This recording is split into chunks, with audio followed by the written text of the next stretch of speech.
민심동행 네. 언제쯤 창당합니까?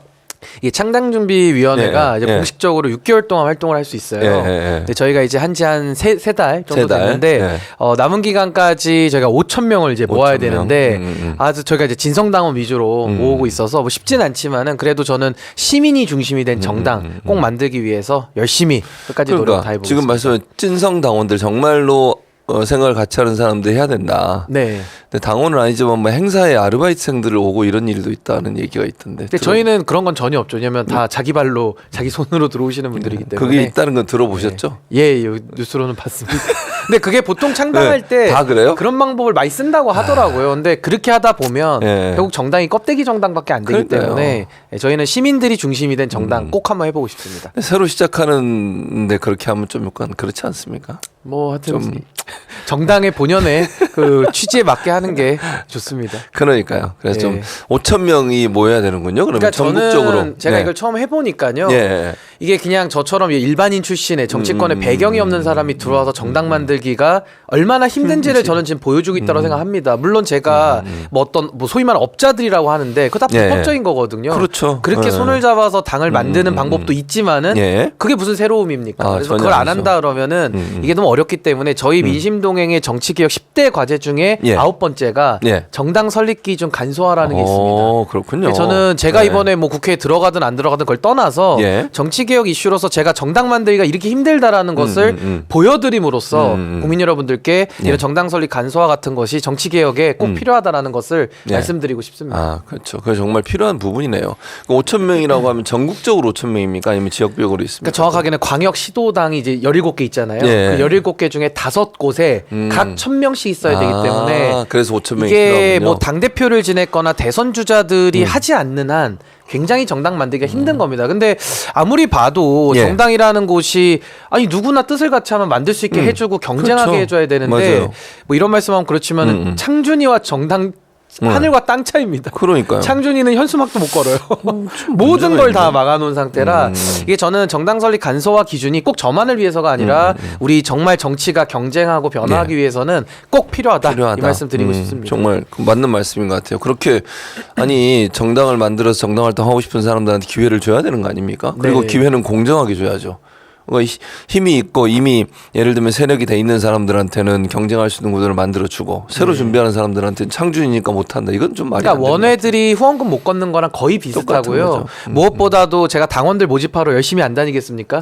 방송도 하고 뭐 오프라인으로도 만나고 하는데 만나는 분들마다 이 정치 혐오 때문에 제가 정당 만든다 해도 너도 똑같은 사람 아니냐 이런 게 많아요. 정치 불신 때문에. 근데 제 입장에서는 아니 정치 불신은 누가 만들었는데 이게 누가 만든 사람들은 기득권 안에서 더 뛰어다니고 있고 저처럼 그걸 좀 바꿔보겠다는 사람은 오히려 진입장벽 때문에 밖에서 당원 모집하기가 더 어려워지는 이 모순과 역진성을 어떻게 바꿔나갈 것인지 제가 끝까지 한번 해보겠습니다. 그러니까 한번 좋은 실험인 것 같아요. 끝까지 그러니까 뭐 만약에 뭐 어떤 경우가 나오면 뭐 좋은 경우가 나와야 되겠지만 그럼 더 좋고요. 근데 혹시나 뭐 그렇다 하더라도 이건 좋은 실험이 될 수도 있겠다. 그리고 그런 경험을 바탕으로 해서 본인이 정치에 또 뛰어들어서 일을 할 때 그런 개혁적인 어떤 제도들을 만들어낼 수 있지 않겠습니까?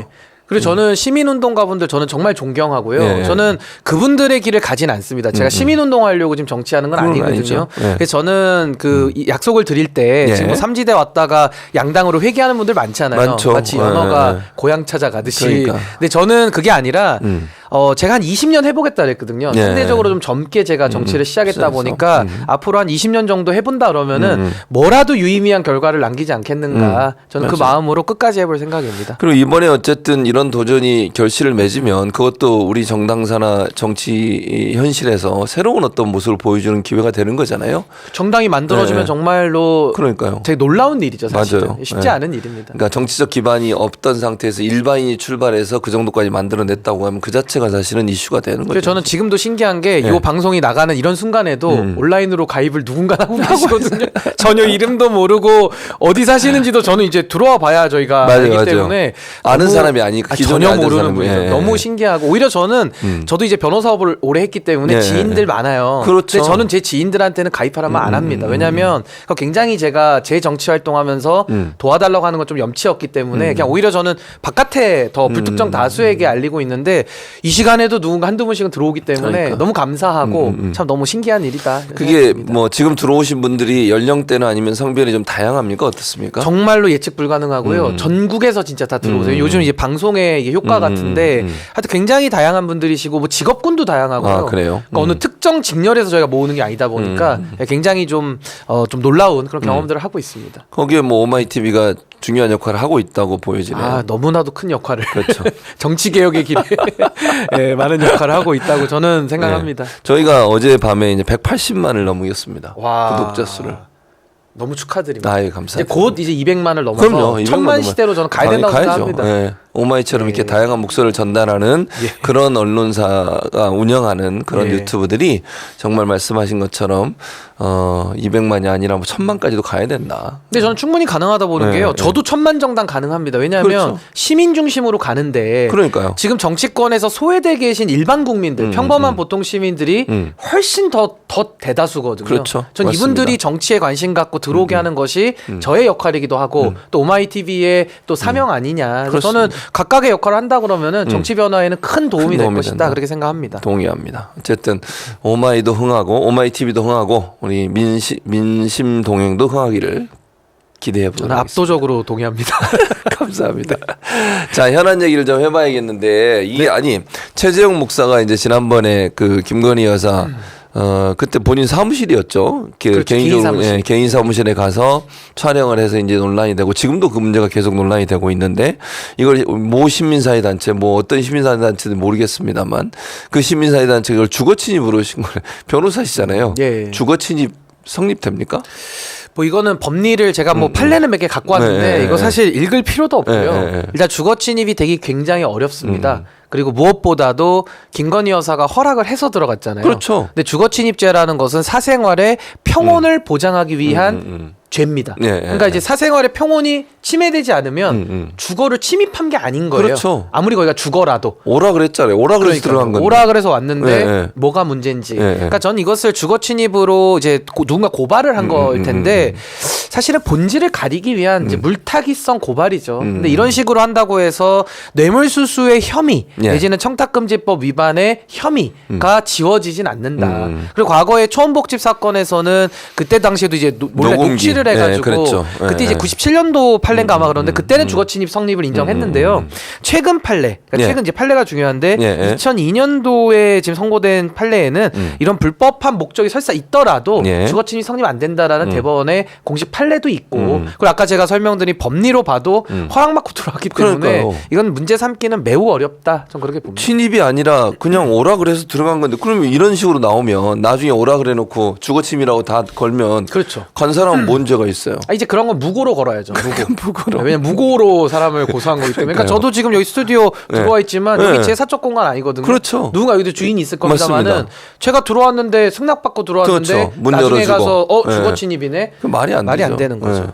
그다음에 위계에 의한 공무집행방해인가요? 뭐 그걸로도 걸었어요. 아, 위계에 의한. 네, 네. 아, 그건 아무래도 뭐 경호나 이제 이런 쪽을 속였다라고 보여지지만은 근데 속인 게 아니죠. 그렇죠. 경호의 실패죠. 그렇죠. 그러니까 본인들의 무능과 무책임에 대해서 위계에 의한 공무집행 방해다. 그건 성립이 어렵고요. 또 하나는 뭐 설마 그건 아니겠지만 네, 네. 김건희 여사에 대해서 혹시 넣었다면은 그건 뭐 고소장을 봐야 되겠지만은 그럼 김건희 여사가 혹시 공무를 한다는 뜻인지 그러니까. 좀 헷갈리기 때문에 헷갈려요. 뭔지를 좀 제대로 알아야 말을 할 수 있을 것 그러니까 같아요. 지금 말씀하신 것처럼 그러니까 이분이 만약에 정말 들어와서 뭐 몰래 찍었으니까 그게 문제라고 하면 그 경호를 잘못한 경호원들이 이거 징계받든지 해야 되고 징계받을 사안이죠. 아니면 그걸 경호를 무력화시킨 김건희 여사가 만약에 괜찮다 들어오시라고 해라. 네. 그래서 들어왔다면 그 김건희 여사가 책임을 져야 될 문제잖아요. 이게 네. 어떻게 들어간 사람이 죄가 있는 거죠? 아니 앉아서 평온한 가운데 얘기 나누고 선물도 네, 받고 이랬잖아요. 네. 그 자기 뭐 남북한 얘기 이런 것도 하시고 뭐 여러 가지 얘기를 그리고 하셨더라고. 매우 적극적으로 얘기도 했었죠. 그렇죠. 근데 어떻게 이게 주거 침입이 되고 위기에 의한 공무집행 방해가 되냐고요. 그러니까 뭐 건다고 다 걸려지는 건 아니고요. 아, 저는 무엇보다도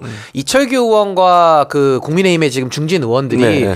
뭐 대통령 맞아요. 기록물이다라면서 그런 얘기도 했죠. 지금 이 핸드백에 대해서도 굉장히 이거를 뭐 선물 받을 수 있는 거다라고 포장을 하고 있는데 아니 그렇게 치면 김건희 여사가 대통령입니까? 아니죠. 그게 어떻게 대통령 기록물은 대통령의 공무에 관한 게 대통령 기록물이에요. 그렇죠. 그것도 그 중에 일부. 네. 근데 지금 김건희 여사는 대통령이 아니잖아요. 아니죠. 근데 일반 왜 이거를 대통령 기록물이라고 하는 것인지 혹여나 그런 주장을 하게 되면 김건희 여사도 준 대통령으로 보시는 건지 이거 굉장히 위험합니다. 그러니까 이분들이 쉴드를 치더라도 어느 정도 선을 지키면서 해야 되는데 지금도 김건희 여사가 대통령 뒤에서 권력 사유하는 거 아니냐라는 의구심이 있죠. 많잖아요. 네, 비판도 맞아요. 많고 뭐 네. 인사 개입, 뭐 정책에 대해서도 뭐 옛날에도 그런 기사 본 기억이 나요. 뭐 비서관이 와서 둘에게 같이 보고를 했다. 둘이 보고를 그거 같이 말이 받았다. 안 되잖아. 보고 받으면 안 되는 거예요. 그러니까요. 이런 네. 얘기도 나오고 있었던 네, 찰나에 그랬죠. 지금 쉴드 친다면서 대통령 기록물 얘기 꺼내는 것은 너무 궁색하고 이건 혹여나 김건희 여사를 준 대통령으로 보게 만드는 그런 신호기 때문에 네. 이건 이건 대통령실에서 엄중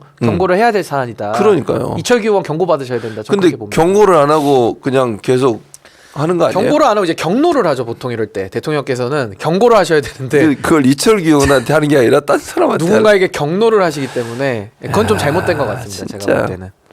해도 해도 너무하지 않습니까? 그러니까 이게 뭐 이게 진보 보수를 떠나서 뭐 신인규 변호사는 약간 보수적 또 보수입니다. 성향이니까 예. 그러니까 근데 이건 진보 보수의 문제가 아니잖아요. 이거 정쟁의 문제도 아니고 그리고 나라의 문제도 아닙니다. 이건 미국과도 그러니까요. 문제고요. 스웨덴과도 문제고 일본에도 문제입니다. 그러니까 이거는 동서고금 네, 무슨 네. 지위고와 철학 배경을 다 떠나서 아니 죄로 규정된 거는 죄일 뿐이지. 그렇죠. 그리고 김건희 여사 누가 죄인이라 그랬습니까? 수사를 받아야 된다. 그렇죠. 수사 받고 똑같이 일반인과 똑같이 왜 일반인과 지위는 똑같거든요. 맞아요. 불소추 특권이 없어요. 이것도 만약에 불소추 특권 있다고 우기신다면은 이거 정말 큰일 납니다. 대통령으로 인정하는 김건희 거예요. 여사 대통령입니까? 진짜 이런 주장은 전 안 했으면 좋겠어요. 좀 적당히 선을 야, 지켰으면 좋겠어요. 근데 서로 안 지키잖아요. 지금 말씀하신 것처럼 지금 대통령실이나 국민의힘 의원들 막 발언하는 걸 보면 선을 많이 넘었죠. 아 진짜 예. 근데 국민의힘 의원들은 왜 가만히 있는 거지? 이런 얘기를 들으면서도 자괴감이 안 들까요 속으로? 근데 자괴감이 들겠지만 그 욕망이 더 큰 걸로 봅니다. 그러니까 배지를 달아야겠다라는 욕망 때문에 올해 4월 지나서는 쓴소리 해야지. 그래서 잠시 자신을 누르는 인고의 시간을 보내는 거 아닌가. 근데 그러면 안 되죠 정치인은. 그렇죠. 그리고 이제 아니 근데 지금 말씀하신 것처럼 4월 이후에 한다면 4월 이후에 본인들이 계속 있게 될지 예. 어떻게 될지 모르잖아요 지금. 모르긴 하는데 그때까지 일단 공천도 받아야 되고 자기 그 개인 정비할 게 있으니까 지금 약간 미뤄두고 그때 가서 지적한다는데 근데 그거는 타이밍이 너무 늦죠. 네. 아니 지금 문제가 발생했을 때 지금 지적을 해야 되는데 그걸 다 자기 개인 정비 끝나고 나서 지적하겠다? 얼마나 비겁합니까? 근데 그렇죠. 그런 분들은 정치하시면 안 되고요. 그러니까요. 뭐 당선이 되시더라도 국익에 많이 해롭다라는 생각이 전 듭니다. 근데 지금 있는 현역 의원들 특히 이제 뭐 영남 지역에 있는 현역 의원들 같은 경우에는 교체될 가능성이 높지 않을까요?